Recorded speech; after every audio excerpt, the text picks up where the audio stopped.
Yeah, I think so. Yeah. Okay. Then I need help. We need help. Come back in. I don't know how to connect. I don't know any. I am clueless, so. Okay. Have a pelican fly by. Abby went out to ring the bell. Let me just get people's attention. Yes, this one's better. That's live? Okay. This is better. If every We're in a moment of transition here, but if everybody could please do whatever is needed to get ready for our next part of the program with David Breeden, please. We're going to wait for a tech person also.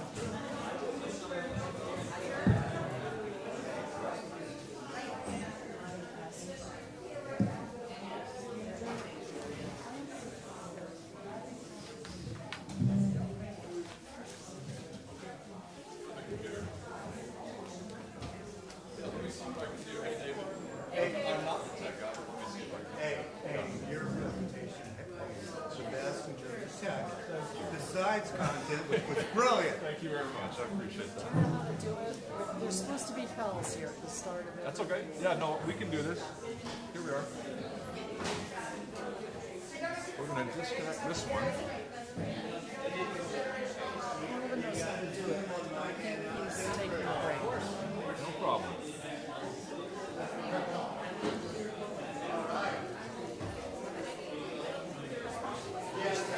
We just need that to be turned on. How do we do that?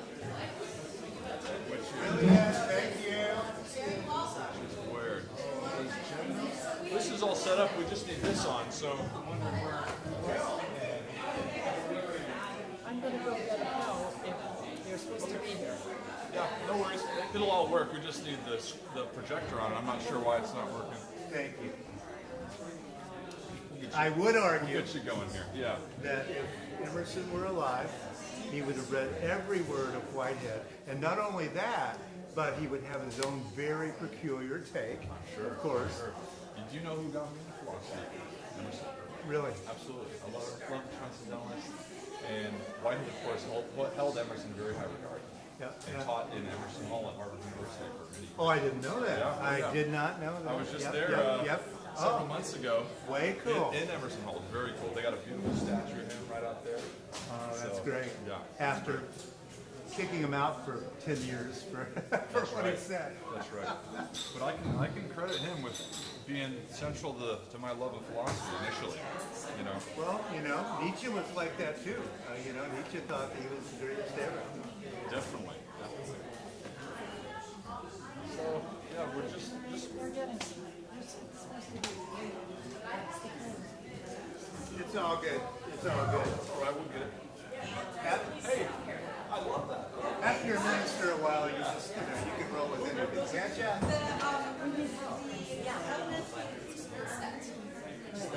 Making a projector. Yeah, this is all plugged in. It just doesn't look like projectors on here. Oh, there it is right there. All good. Let's see what that does. Could you just ask that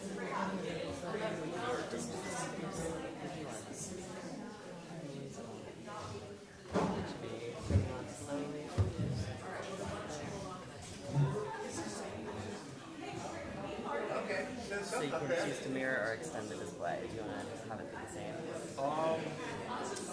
Yeah, I think he just wants to mirror it, I guess. Just like PowerPoint style, I guess. Start mirroring. You'll have the same. There you are. Yeah. All right, David, I think we got it. All right. Thanks for the help. Yeah, of course. Yeah, we'll keep this. I think we keep this display. Yeah. Thanks for the help. Yeah, no worries. Yeah, all I got to do is figure out how to advance it, which should go like Yeah, there you go. you bet. Thank you. Thank you. All right, I'll sit over here on the bench. All right, everybody, we're going to start. Could I have your attention, please? I'm coming from my previous life as a school teacher, preceded parish ministry. I just want to, I know we're running a little bit late, but I just want to say something about this process of the paper and workshop proposals, which is the part of the program which brought us many people this week, and right now, David Breeden. There were 34 proposals submitted. They were wonderful. And we already had selected 12. I think Calvin, before I came on as co-chair, had selected 12 plenary presentations. So out of 34, we couldn't choose a lot of great ones, chose 12. And mostly on the basis of connection to the theme of the week. These were reviewed blindly, anonymously, and as it turns out, David had submitted 2 that were chosen. Forget Paul. So we asked him if he could integrate these 2. Now, I'm going to assume that in all the generous amount of spare time that you've had this week, that you've had a chance not only to read, but to digest all of the abstracts in bios, including David's. So I'm going to say something other than what is written in the Orange Book. And that is just a few comments on why David's offering is of particular significance to me, and the chance that any of it resonates with some of you. I'm also a UU parish minister, although he is a UU parish minister among many other things. I don't know the timing and the origins yet of his entering into that calling. However, my own entrance into that world did not start early on in life. It started being growing up in a very liberal congregational church that in retrospect might as well have been a UU congregation, but I knew nothing about Unitarianism or Universalism or UUism at that time. Went away to college, tried another congregational church, did not recognize what that religion of Congregationalism was about. And so in college, 2 things happened that almost 20 years later brought me into UU parish ministry. And one was a political science course in which I was allowed to write a paper on the theologian Paul Tillich. And the other was an American history class with a focus on transcendentalism. Loved both of them, but had no idea what to do with them. I tried seminary at age 20, lasted a month because I needed to put my first husband through graduate school instead of myself, etc. But 20 years later, when I decided to go back to those interests and went to Harvard Divinity School, then I got a chance to follow up not only on Tillich, but on transcendentalism. And at that time, the president of and became a UU. And at that time, the president was Bill Schultz, who had at the time, relatively new emphasis on encouraging spirituality and theological reflection in our denomination. And I was very excited about that. In subsequent years, sadly, my own experience, I'll just speak for myself, is that focus has declined.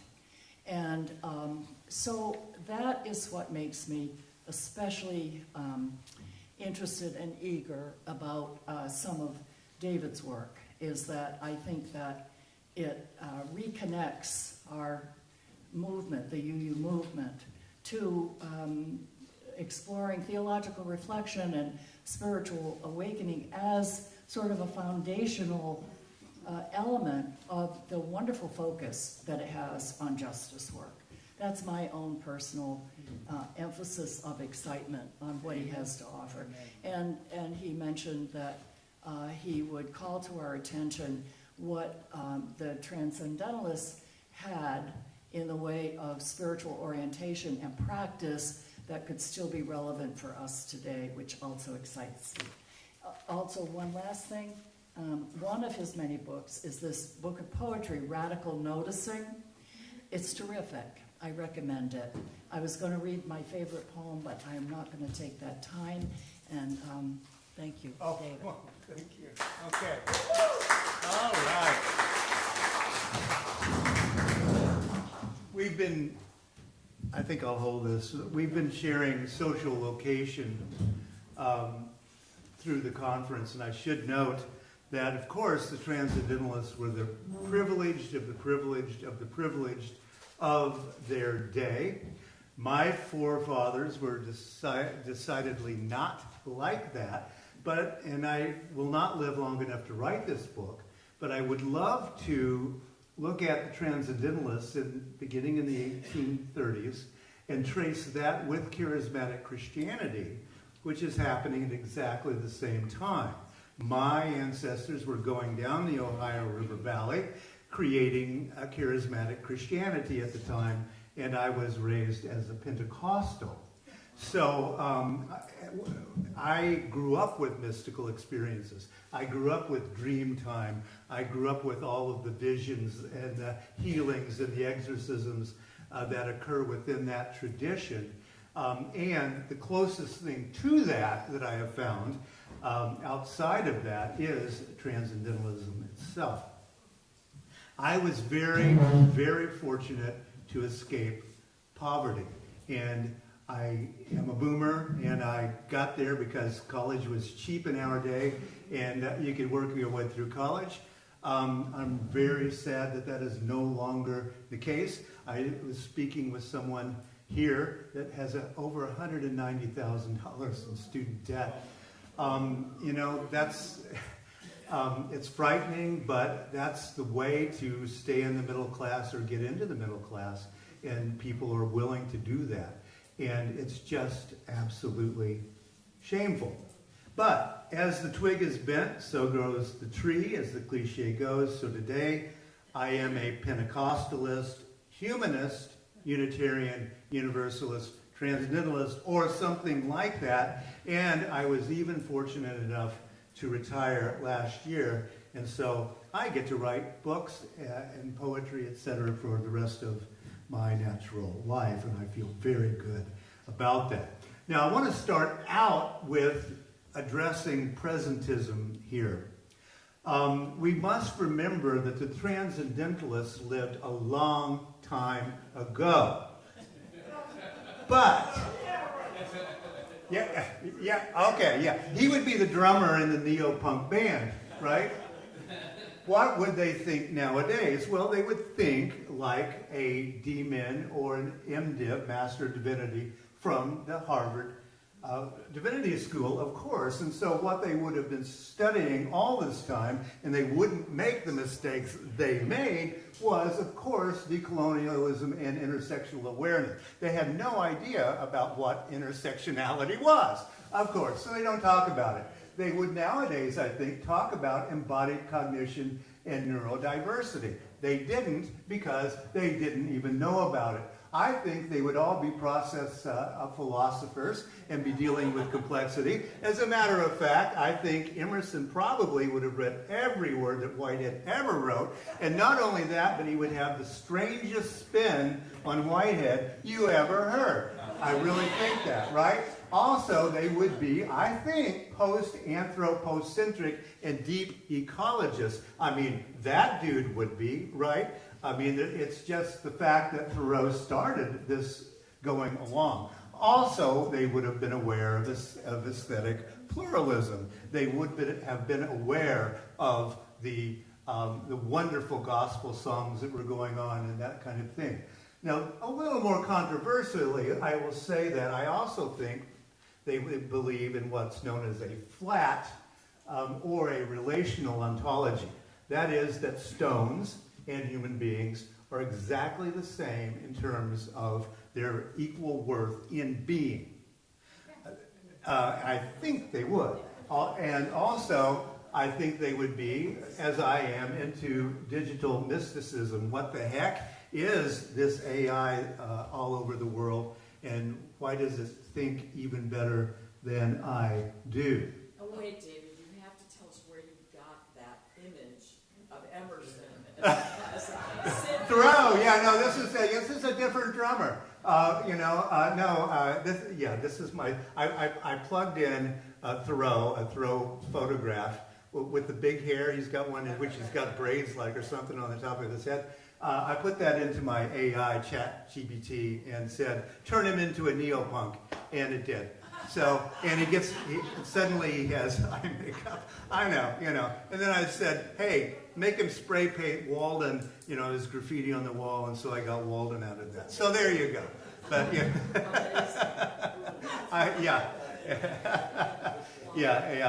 Well, it's we live in an amazing mystical world. Do we not?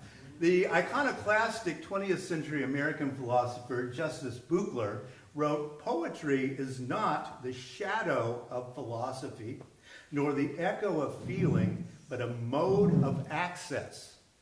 Right? A mode of access, a legitimate, full-bodied way to the real. And this is a wonderful book. Not that many people know about Justice Buchler anymore, but he is the one who came up with the idea of a flat ontology, by the way. And he's quite good, and like the people you'll see later, believes that poetry has a special relationship to reality, whatever that is. And I intend to take Dr. Buchler's statement seriously today, a legitimate, full-bodied way to the real, and I invite you to do that as well. I want you now to consider, as we start thinking about how this works, a 1953 poem by Bertolt Brecht titled "Changing the Tire." I changed it only a tiny bit. This is not a retouched photo of Brecht, but so there you go. Some of you know this poem. I love it. I sit beside of the highway. The driver is changing a tire. I don't like where I'm coming from. I don't like where I'm going. Why do I watch impatiently? And I think in this short, simple poem, Brecht captures something central to the thinking of the human animal. Many of us find ourselves impatiently waiting for what will happen next. We plot, we plan, and we wait impatiently. I don't like where I'm coming from. I don't like where I'm going. Why do I watch impatiently? Why indeed is a good question, I think, for all of us to ask, because if you're like me anyway, you sometimes do feel like that. Why is it that we feel betwixt and between and we don't like it? Also, what I want you to do is to enter into remembering. I know most of you have run into the Transcendentalists over time. I ran into them in high school. Didn't think they had a thing to do with my future as a coal miner and a farmer, and so I didn't pay much attention at the time. But I don't want to retreat into the past. I want to return to something that was very much alive in the vision of those New England Transcendentalists. Much of what we've done this week, I would say, is a product of their thinking. This conference would be completely impossible if it weren't post-transcendentalist, I would argue. So we live it, but we may not have thought about it. And here I want you to think about one of Emerson's great lines: the only sin is limitation. The only sin is limitation. And today I intend to offer a way to reimagine transcendentalism, not as a picturesque thing where the horses are clopping over the cobblestones in Boston, but as a set of living spiritual technologies. It is, as I would call it, a language game. Some of you know that term from Ludwig Wittgenstein. And I think that they still have a living thing to say to us. Very quickly, in case you don't know Wittgenstein, he was trying to think about the category of games. And Wittgenstein said, okay, what makes a game? Balls. No. Borders, boundaries? No. Winners and losers? No. So what is it that is in the game of games? Not easy. Yeah, I know. Yeah. If we had more time, I would get that out of you. But now think about, he began to think, all right, everything's a language game. Law is a language game. Roman Catholicism is a language game. Medicine is a language game. Unitarian Universalism is a language game. Transcendentalism is a language game. All right? And when you get to that point, then you can begin to ask questions. Is the God in the language game youism the same as the God in Roman Catholicism? Is the God in Roman Catholicism always the same God in that language game, or are there different gods in that language game? So you get the idea here. So there are things that the transcendentalists said that have been used so long that we don't even think about them. Intuition. It's a term that they very specifically redefine. Reason, very specifically redefine. Nature, self-reliance, and of course oversoul, which requires a footnote anytime you use it, right? But all of these were metaphorical, symbolic, grammatical language games. So they are speaking, I would argue, a grammar of the soul. To speak their language was to walk into open silence. Love that silence. To trust the inner voice. To dismiss tradition and institutions. To treat writing not as an argument, but rather as an invocation. Their texts, essays, journals, letters, the poetry wasn't very good, we have to admit, were rituals of perception. They were a grammar for tuning the self into the divine. Now, what would transcendentalism be if Emerson were writing today?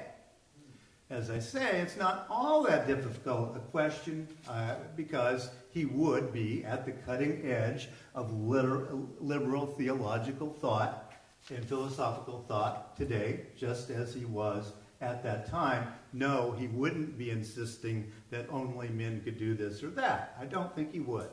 And I propose that this way of living is not only still possible, but I think, especially in our time, it's urgently needed.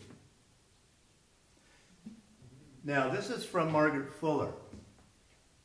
I saw there was no self. That selfishness was all folly and the result of circumstance. That it was only because I thought the self real that I suffered. That I had only to live in the idea of the all, and all was mine. This truth came to me, and I received it unhesitatingly, so that I was for that hour taken up into God. In that true ray, most of the relations of earth seemed mere films, phenomena, right? A mystical experience. She's effabling the ineffable. Right? That's Margaret Fuller from October of 1842.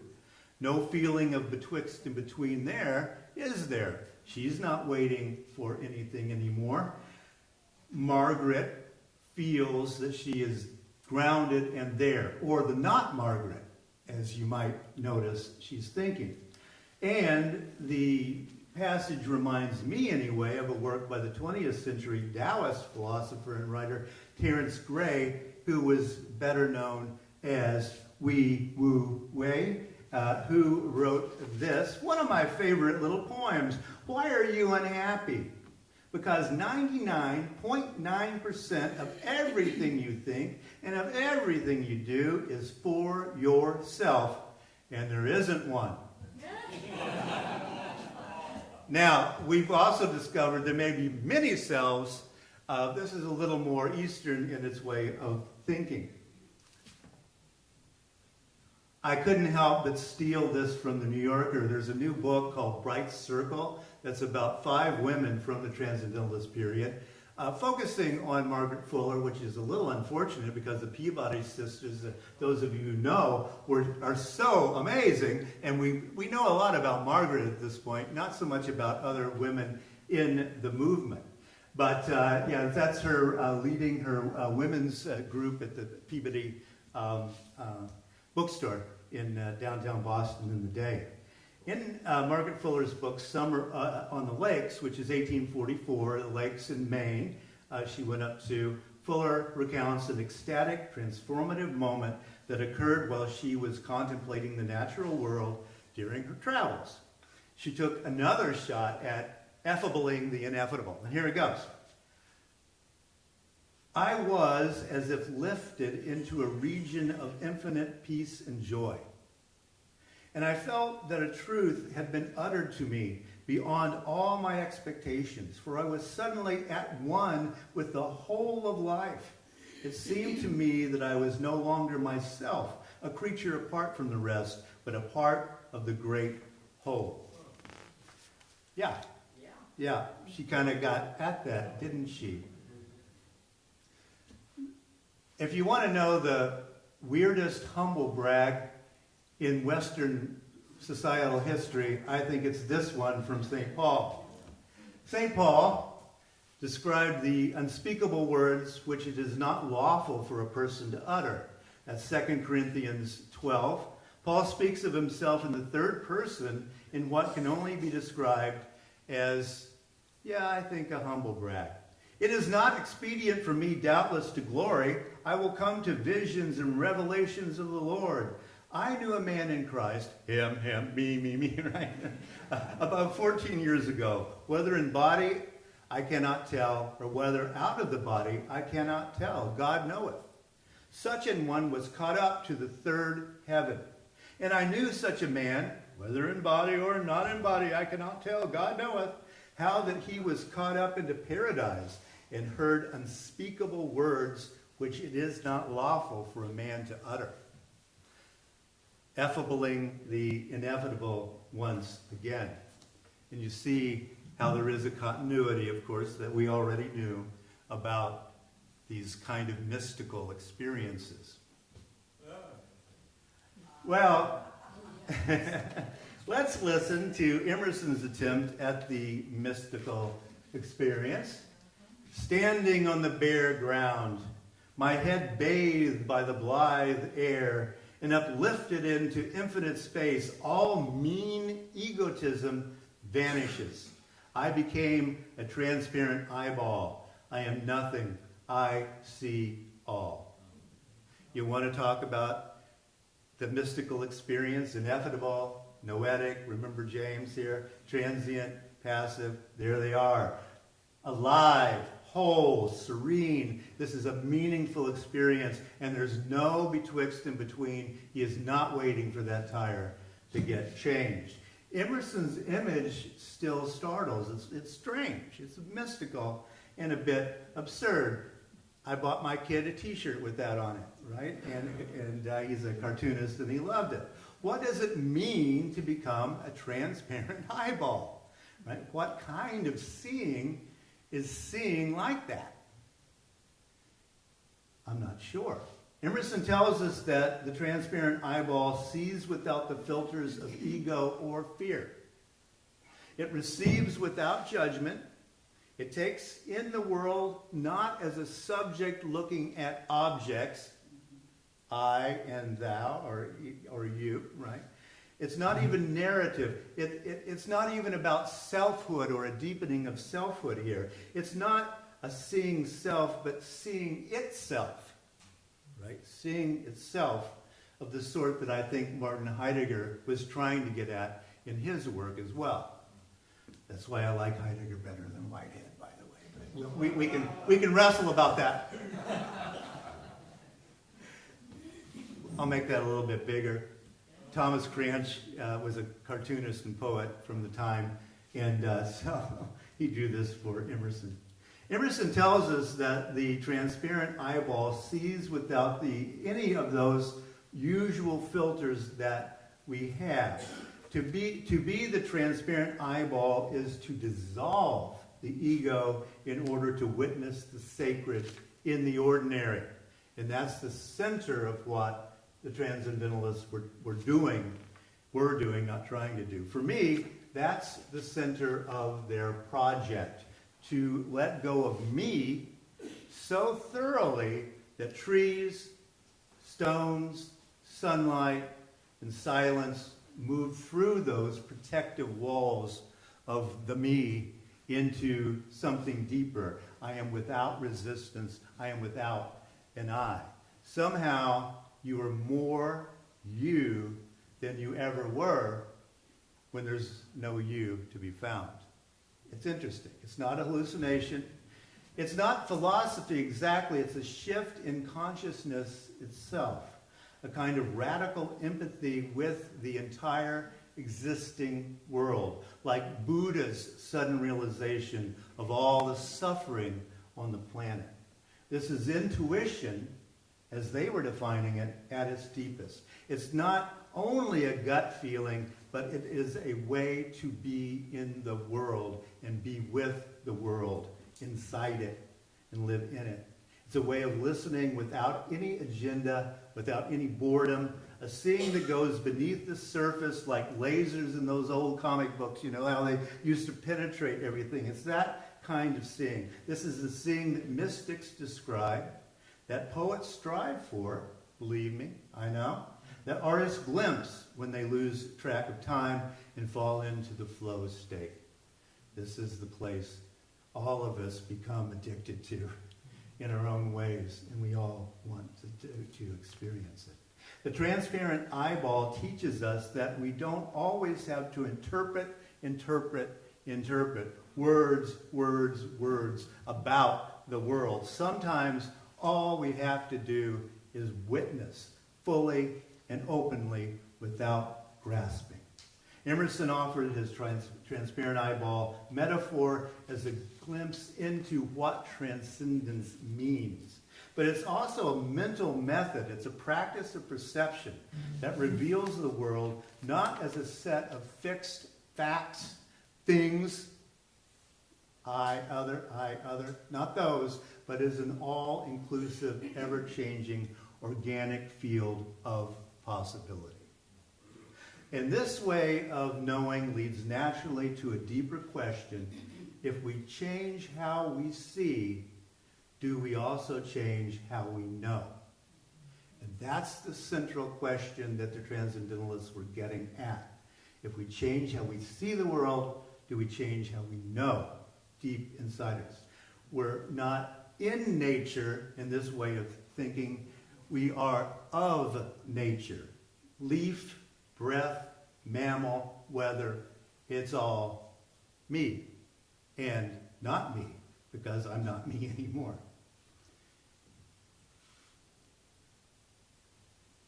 Let's ask what I see as the most fundamental spiritual question there is out there.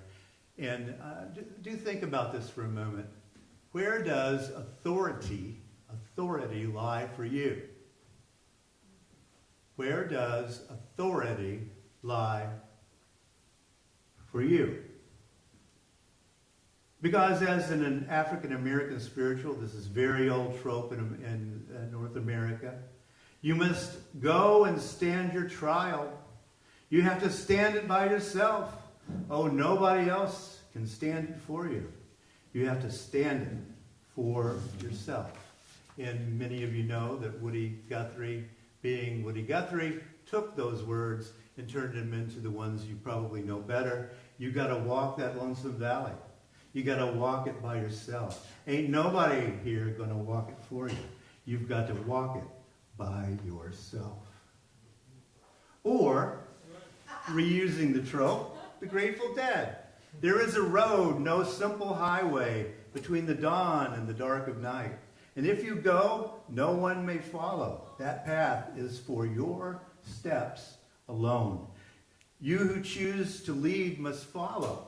But if you fall alone. If you should stand, then who's to guide you? If I knew the way, I would take you home. Right? And this wisdom teaches that whatever you may profess or wish were the case, there is a question that only you can answer. Where does authority lie for you? And somewhere, somehow, I believe we all have to figure that one out. What is your authority? Now, many are going to answer God. Many will answer the self. Many answer humanity, maybe nature. What is the answer in your gut? That's what Emerson wants to know. If your final authority lies with God or some gods, what communicates that authority to you? Where did you hear it? Right? Scripture? Tradition? Personal revelation? Does perhaps a God speak once in a while, but then you fill in the blanks between those times you hear? By what authority do you fill in the blanks? Note that for Emerson, there was a guardrail to intuition, as a matter of fact, and that was the oversoul, the logos, something of that sort out there. Whatever you want to call it. However, let's be mindful of our metaphors. Instead of a guardrail, let's imagine training wheels. Okay? A very different metaphor. If your final authority is not the God of the monotheisms, where does your authority lie? And when can you take off the training wheels? And further, what, if anything, communicates that authority to you? Where do you get it? The Transcendentalists are going to say, listen to yourself. Right. Where does your deepest sense of truth arise? From whence does it come? Where do your loyalties lie? Now, the word authority shares a root with author, authority, yeah. Both come from the Latin agere, to originate, to cause, or to grow. Authority at its core is about authorship, personal authorship for the Transcendentalists, originating your own meaning, not accepting that from others. Emerson returns to this deep sense when he says, trust thyself. Every heart vibrates to that iron string. This implies inward listening to what Emerson called the aboriginal self, our primordial being that is so deep inside of us that we don't always even know it's there. How do we get that back out? Right? It's Immanuel Kant's pure reason. He wrote this little book, anonymously first. If anyone has a first edition, I'd love to have it. That would be nice. But try to listen to the first paragraph of this with fresh ears. Some of you have all even memorized it, I'm pretty sure. But see if you can hear this with fresh ears. Our age is retrospective. It builds the sepulchres of the fathers. It writes biographies, histories, and criticism. The foregoing generations beheld God and nature face to face. We, through their eyes. Why should not we also enjoy an original relationship to the universe? Why should not we have a poetry and philosophy of insight and not of tradition, and a religion by revelation to us and not the histories of theirs, embosomed for a season in nature whose floods of life stream around and through us and invite us by the powers they supply to action, proportion to nature? Why should we grope among the dry bones of the past? or put the living generation into masquerade out of its faded wardrobe. The sun shines today also. There is more wool and flax in the fields. There are new lands, new men, new thoughts. Let us demand our own works and laws in worship. Let us demand our own works and laws in worship. Beautiful thinking, I think. Why shouldn't we have an original relationship with the universe instead of reading those stacks of books? He meant the 1830s. It's going to be just as true in the 2030s and always, because we are always human, of course. Why should not we have a poetry and a philosophy of insight and not tradition? Insight's a great Old English word. I was a professor for 25 years. Sorry, Old English professor. But insight, it's a great Anglo-Saxon word. Insight. You're looking with the eyes into your brain, right? That's the way this great Old English word works. Why should we grope among the dry bones of the past? Let us demand our own works and laws in worship. Firsthand, on site, right here, right now. We want joy, zest, wonder, the sublime. We want experience. And notice those things Emerson most values, of course. After my heart, of course, poetry, philosophy, and religion. And I have to say, amen, brother. For me, this matrix forms the essence of life in general and the life of an artist in particular. Our age is retrospective. What young rebel has not believed that? It's what feeds the young rebels always. And that is the complaint. Shut up and let us at it, people. Let's go. Authority is not borrowed. Each must author ourselves anew, soul by soul, moment by moment. Emerson knew this biblical passage very well. And it came to pass when Jesus had ended these sayings, the people were astonished at his doctrine, for he taught them as one having authority and not as the scribes. Now, whoever wrote the book of Matthew, wasn't Matthew, but whoever wrote it was trying to say Christianity is much closer to the real word than are these Jewish scholars out there, of course. But he spoke with authority. He knew the messages from beyond. And Emerson insists this: the spiritual measure of inspiration is the depth of the thought. Catch this now. The spiritual measure of inspiration is the depth of thought, and never who said it. So, doesn't matter. You said it, just as good as wherever. No ego allowed here in these words. No hierarchy of famous philosophers, preachers, theologians. Your thinking, he says, and I hope you'll believe it, your thinking is exactly as valid as that of Socrates, Caesar, Jesus. The quality of your thought exists in relation to your escape from the I, the ego, your escape from the hierarchical human social systems. Emerson was really clear about the transcendentalist commitment concerning authority. Who is in charge? It's not tradition.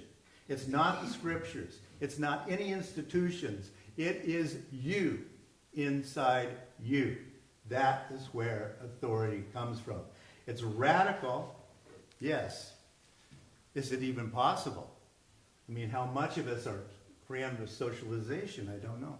A persistent complaint about liberal religion in general, and certainly Unitarian Universalism and humanism in particular, is that these systems are thin. There's just not enough to it. The group that formed the New England Transcendentalists of the 1830s to the 50s agreed with that assessment. Reflect on this. Emerson's Transcendentalist Manifesto, Nature, appeared in 1838. All right, that's the year the Alamo fell, by the way, just to kind of get historically American about it. William Ellery Channing's Baltimore Sermon, which is considered the birth of Unitarianism, occurred in 1819. Now, I did a little math, even I can do a little bit, and that's 19 years. that wasn't a long time for Unitarianism to get old for people, right? But the new, younger generation were already tired of what had been invented, this sort of musty rationalist religion in Boston. And I think I can safely say, I hope you will agree with me and reflect on this, that the Transcendentalists were the first American spiritual and not religious people. They left the churches and they depended upon themselves. Now, how does the mind intuit objects in the world? Now, philosophy still doesn't really know, neither does neuroscience.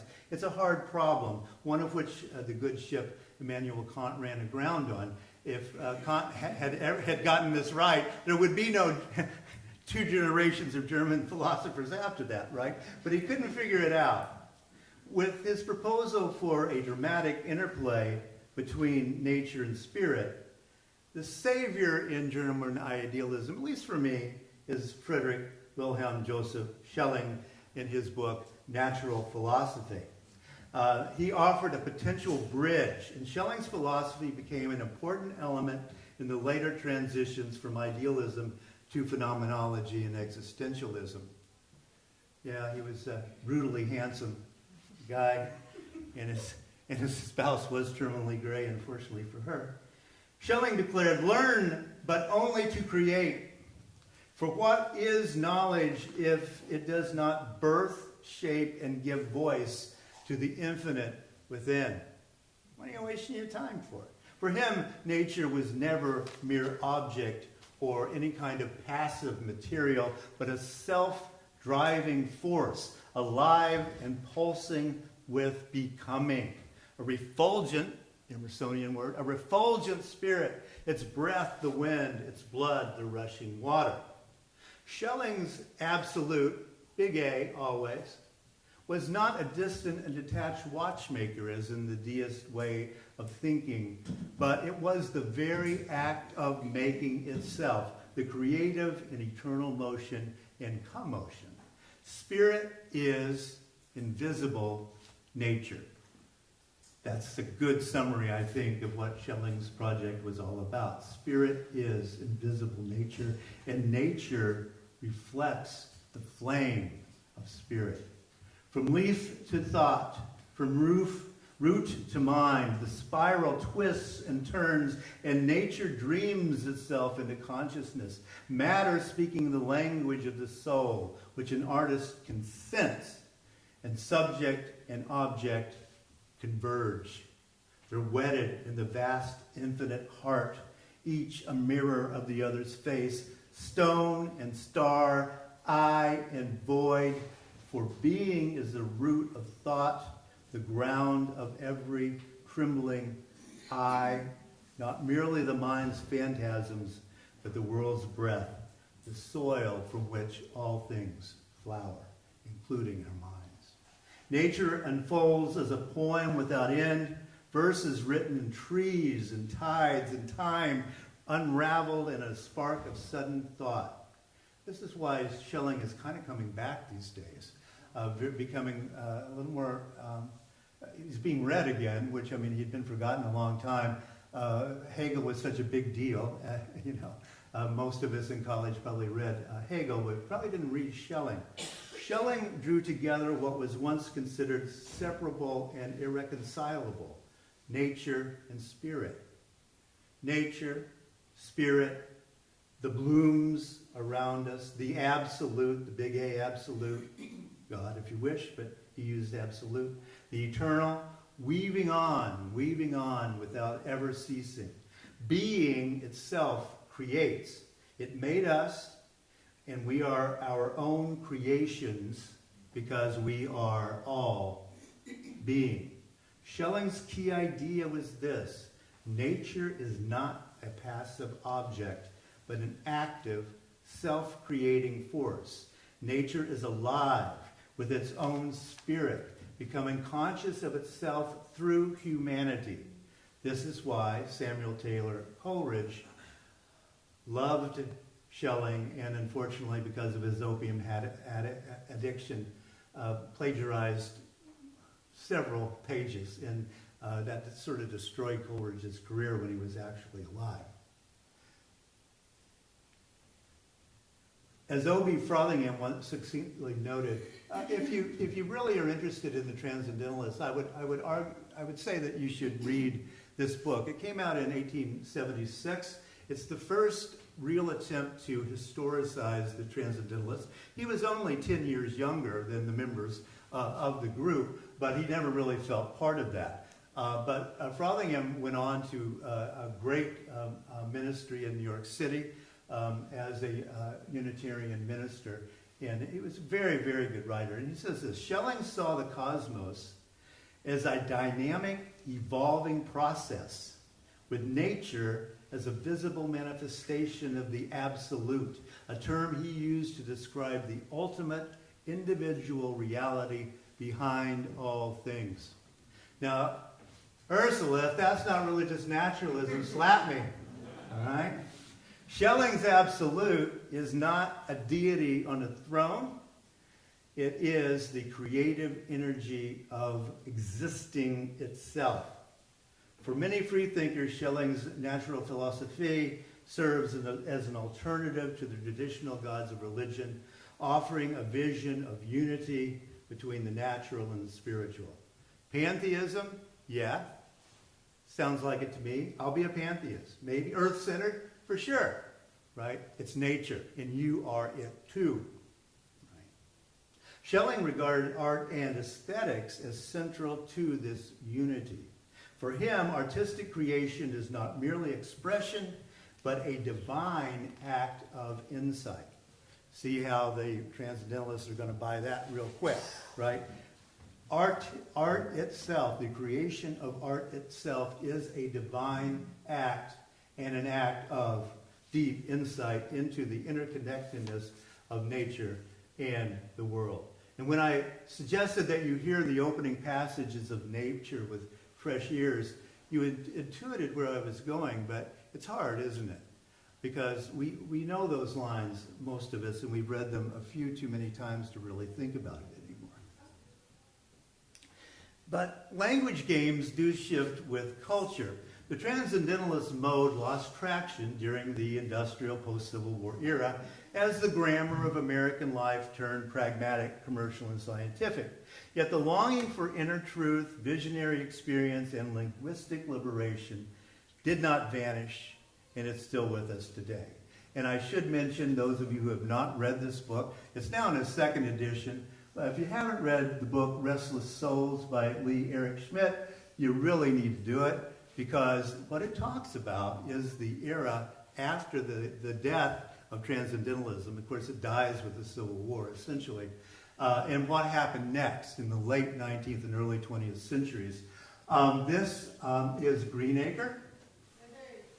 All right, you know where Greenacre is, yes. So the absolute, you've got to read this book to understand that the absolute total center of religious liberal thinking occurred right up the coast here at Greenacre, when it was still owned, and Emerson was there, but also people later like Vivekananda.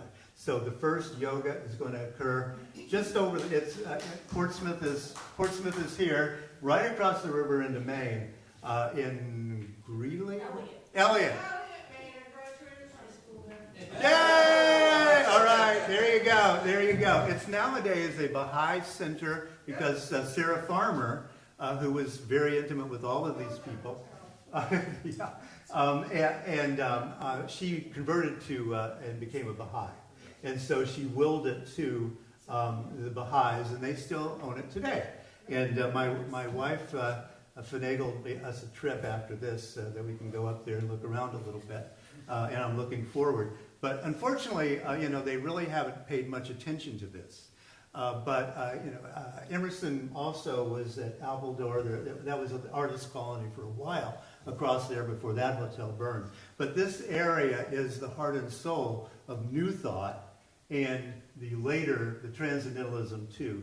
And it's a fascinating story. And as you see, from Emerson to Oprah, the next edition expands that a little bit. But We can't have a conference like this without transcendentalism. There's a whole lot in America we couldn't think if the transcendentalists had not come along.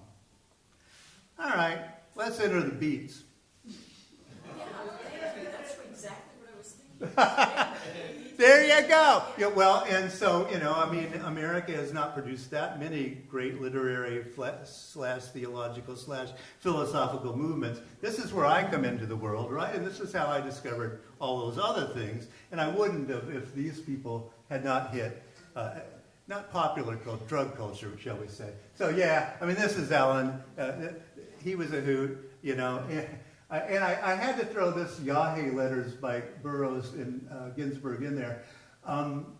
William Burroughs was my fiction teacher. That's why I can't write fiction today. Allen Ginsberg was my poetry teacher. I consider myself to be in the lineage, living lineage of poets by my poetry father, Allen Ginsberg. And you see Allen there. The beats themselves, it was post-war America. They weren't all that serious about Buddhism. Kerouac, after he read about Satori, goes around having Satoris everywhere, right? But later in my time, Ginsberg gets deeply into the real Buddhism, Tibetan Buddhism, and opens Naropa Institute, which is where I studied with all of these great people, and I deeply love the man, and he did love getting naked, but there was a good reason for that, right? When Jim Morrison tried it after meeting with Ginsberg, he got arrested, right? But that's the way that happened to work. Ginsberg's How, Kerouac's On the Road, Snyder's Zen-inflected poetry. Snyder always was a little more serious about Buddhism. And especially Zen, and I learned so much from them, and I feel so fortunate for having been alive at the time that they were alive. They were dealing with jazz, with Buddhism, with drugs, with post-war disillusionment. Oh, and I should say, Yahweh letters, this was a cornerstone of the drug culture of the 60s. Does anyone know what recipe, slightly changed, is popular now? Ayahuasca. It's just a slightly different cooking thing that goes on there. So Allen Ginsberg is my dear poetry father. One of the something you can do at home. One of the classroom things was we would stand up and read Shelley's Ode to the West Wind aloud as a group, and I promise you will have a natural high. When you're done reading Ode to the West Wind, if you just try it. Big O's, big mms, big, and all of that.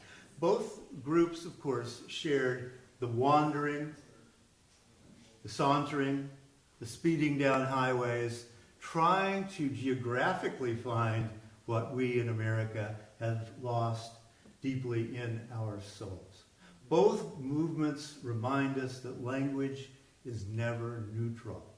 Words mean differently when spoken in community and when enacted in our lives. Transcendentalists and beat writings are not merely texts. They are traces of lived grammars, spiritual dialects in which truth is not told. It's played out. You see it unraveling around you. The foregoing generations beheld God and nature face to face. We through their eyes, said Emerson. That's wrong, says Emerson. Transcendentalism was and can be a renewed language game. In their time, oversoul, that sort of thing, but we can reignite that language by rethinking it.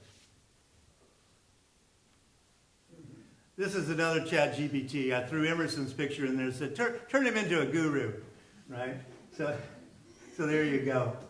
One of the most striking metaphors that Emerson used in his essay, The Transcendentalists, talking about this group a little bit after people started making fun of them, right, describes the Transcendentalist perspective on the material world. He says, the idealist, in speaking of events, sees them as spirits. He does not deny the sensuous of the senses, the sensuous fact, by no means, but he will not see that alone. He does not deny the presence of this table, this chair, and the walls of this room, but he looks at these things as the reverse side of the tapestry, the backside, right? As the other end, each being a sequel or completion of the spiritual fact which nearly concerns him nearly.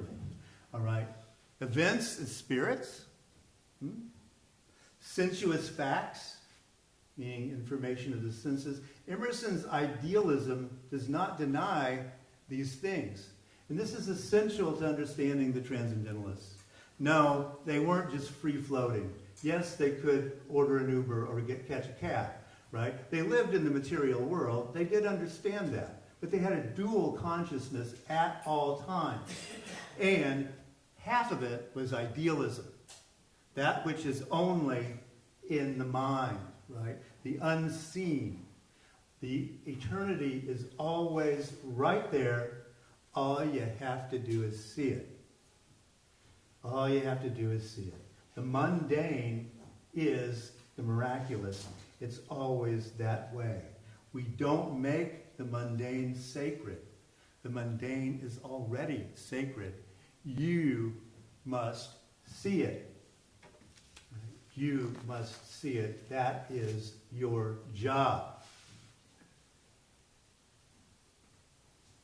I mentioned this one earlier about religious naturalism. Emily Dickinson was helped by a Unitarian minister, some of you know, Thomas Wentworth Higginson. She was affected by Transcendentalism, and her poetry, if you look at it closely, she's my favorite poet, but if you look at it closely, her imagery is very much lit up by Transcendentalism. So some keep the Sabbath going to church.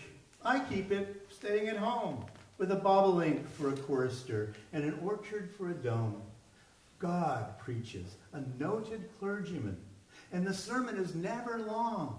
So instead of getting to heaven at last, I'm going all along. I think that's religious naturalism too. And it's you. Now, allow me to repeat Justice Buchler's point. Poetry, quote, poetry is not the shadow of philosophy nor the echo of feeling, but a mode of access, a way in, a legitimate, full-bodied way to the real. And, of course, I have to think for a moment about poor Rainer Maria. Well, I'll get to Rainer Maria Rilke in just a moment. I was thinking about Brecht. What would he do if he had studied some Transcendentalism? I sit beside the highway. The driver's changing a tire. I don't like where I'm coming from. I don't like where I'm going. But now, Om Mani Padme Om. I think that might be the better way to watch a tire being changed. You may not be able to see this. I want to close with a poem that I wrote that's after Rainer Maria Rilke. You must take your life as iron pulled from the fire, to remain unwrought by hammering voices tempered in the hiss and flare of your own unspeakable knowing. Just as the stars offer no apology for burning, forget being understood. Authenticity is not wholeness, but a dance in the heat of becoming. You are not required to remain all the way to the coda, but to sing your own song until the silence makes something of it. As with all things, you must be unknowable, yet the sort of unknown that deepens all things as roots deepen the tree. Thank you for listening.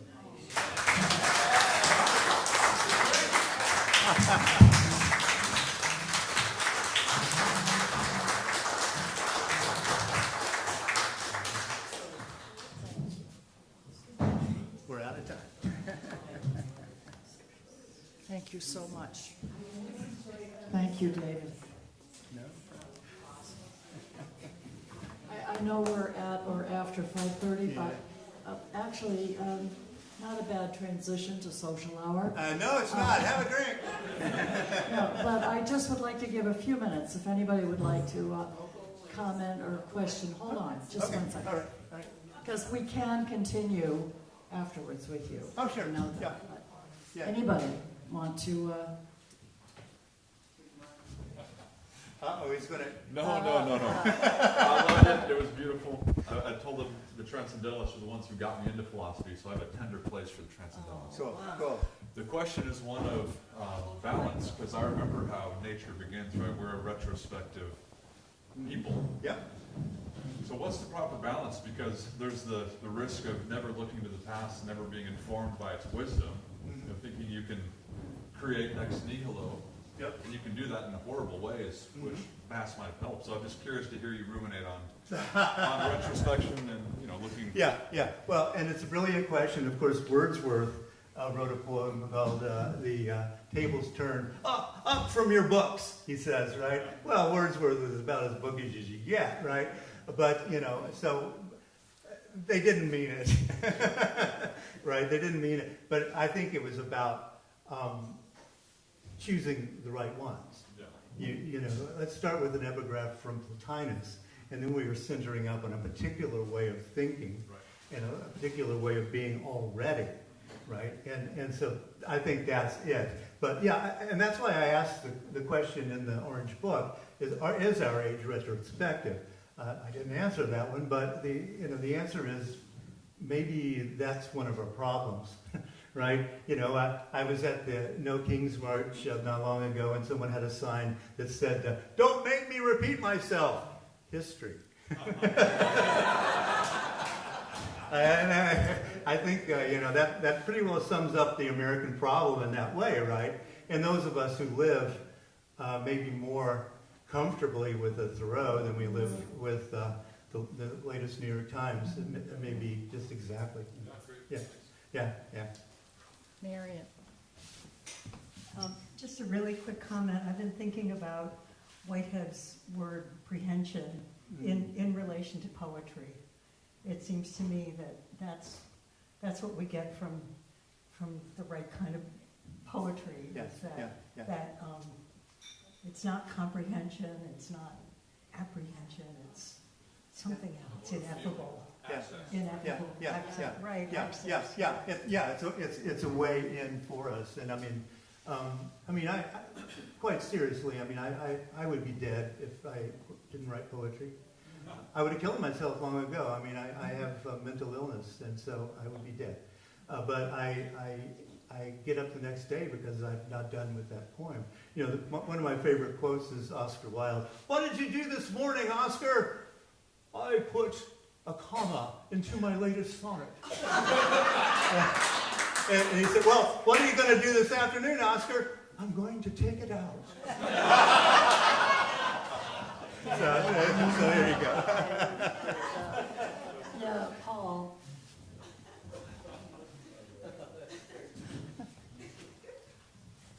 Just a comment I heard from Unitarian friends about Emerson's famous Divinity School address.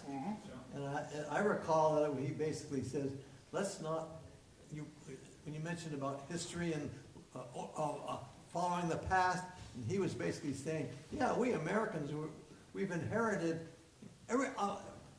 let's write our own philosophy. That was the basic idea. Let's not just always take what the Europeans did. Let's That's right. let's be pioneers and Right. do our own thing. Decolonize, absolutely. But as I understand that he was never invited back. Well, he was invited back many years later. Now there's a shrine to him at Harvard. Well, that's true. But- That's true. But at the time, but who was one of the students in his audience? thorough. Theodore Parker, Yeah. who, if you stop and think about it, is probably one of the greatest wastes of mental energy ever. Because this was a genius of German philosophy and new thought and all of that. And he could have written brilliant books, but he dedicated his life, the end of his life, to wiping out slavery.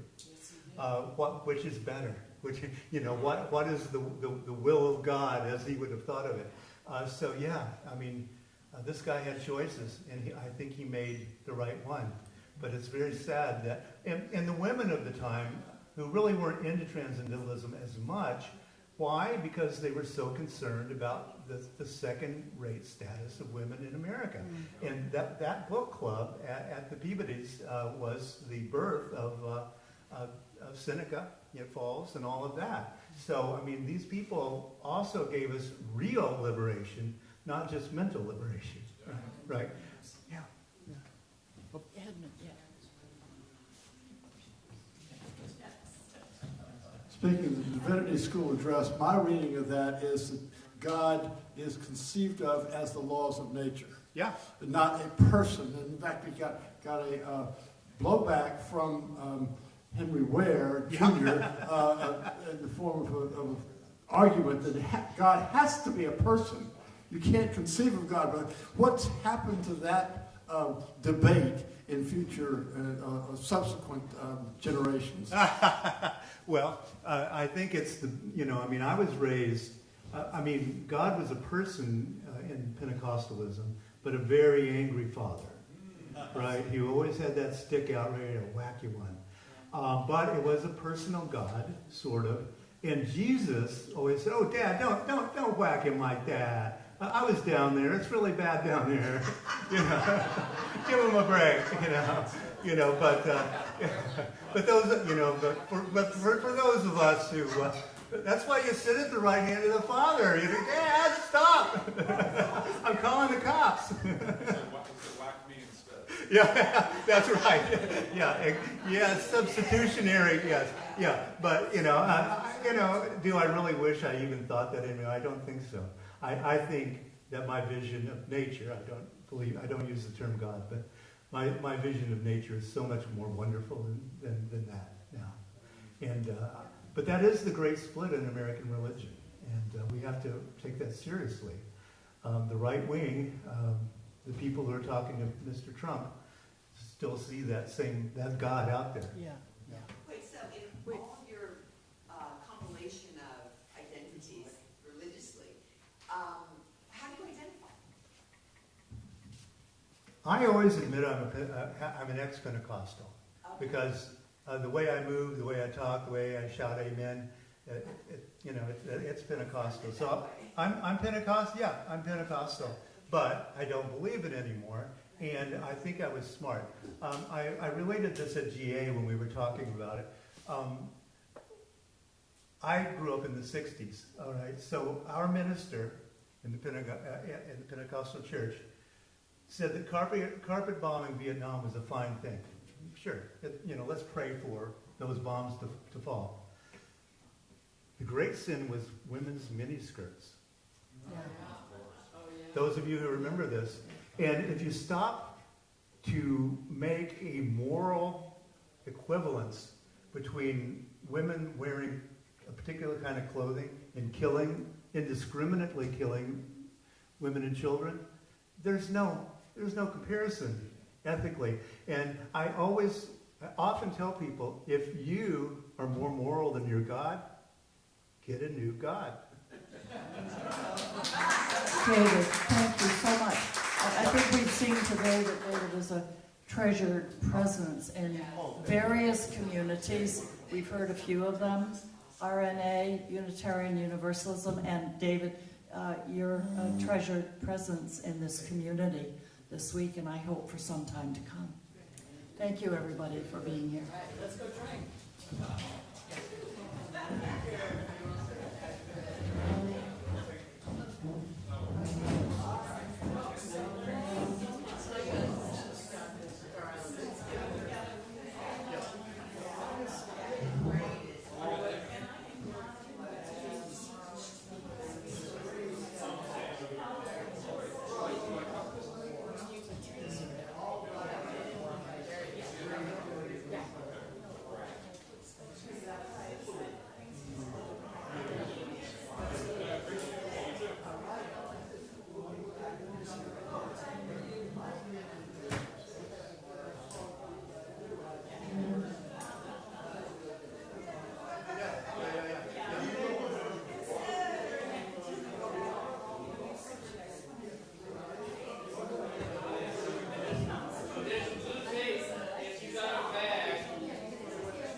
If you have it, it's off.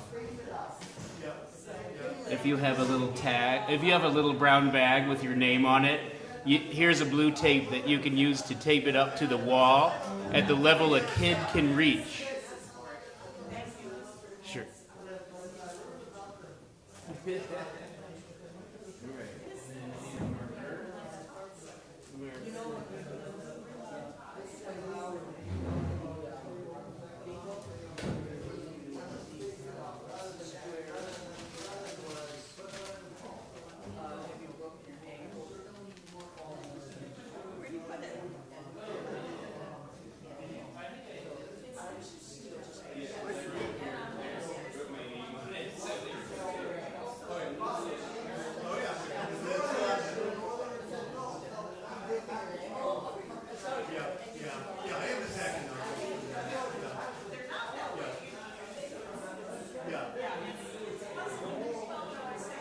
Right, right.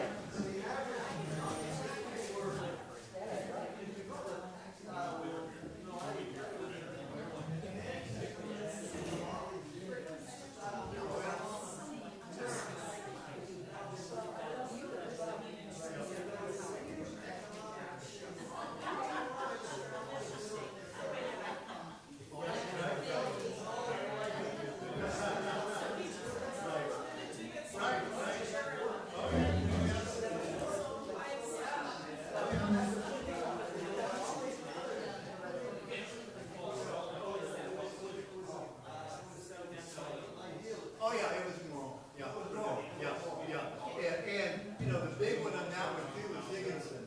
You know, he actually, he was the first commander of Black Battalion. Yeah, and so he was a Unitarian, he was established this. Yeah, so, you know, yeah, for them, well, for Higginson, I mean, he always wanted to cause war. Right, well, and he was one of the secret six who actually financed John Brown. Oh, yeah. Yeah, absolutely. Yeah, I mean, these guys, this is a moral issue for them. Yeah. And you gotta respect it. I mean, he no longer owns the writing desk of the apartment, and it has a little drawer, and he's got this loaded revolver in it. Self-protection. Yeah.